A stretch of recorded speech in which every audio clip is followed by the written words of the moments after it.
கடுகு போட்டு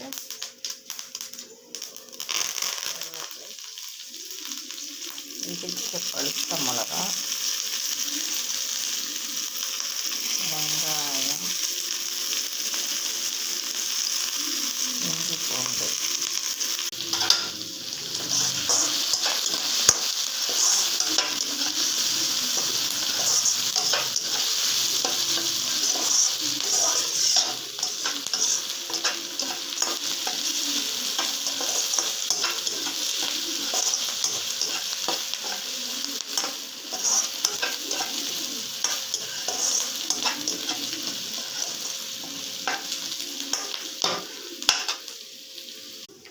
இது கருவாடு துண்டு.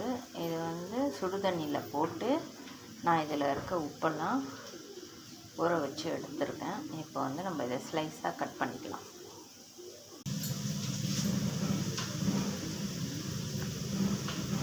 சின்ன சின்னதாக பிச்சிக்கலாம்.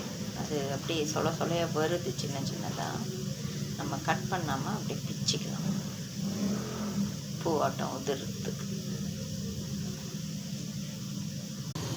தக்காளி போட்டுக்கலாம்.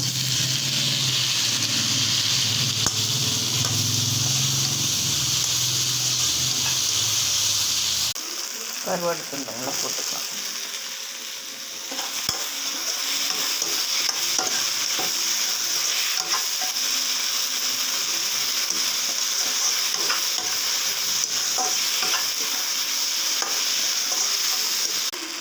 ஊற வைக்காத கருவாடு துண்டு போட்டோம். இப்போ ஊற வச்சு பிச்ச கருவாடு துண்டு போட்டுக்கிறோம்.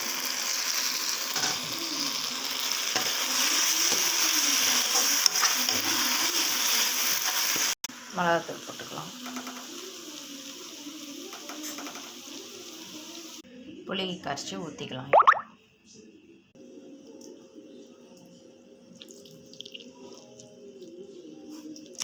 புளி கரைச்சி ஊற்றிட்டோம்.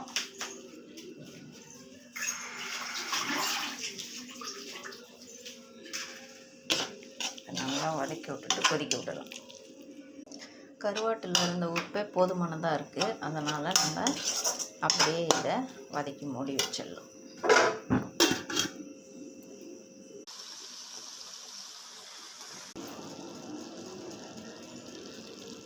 கருவாட்டு தொக்கு தயார்.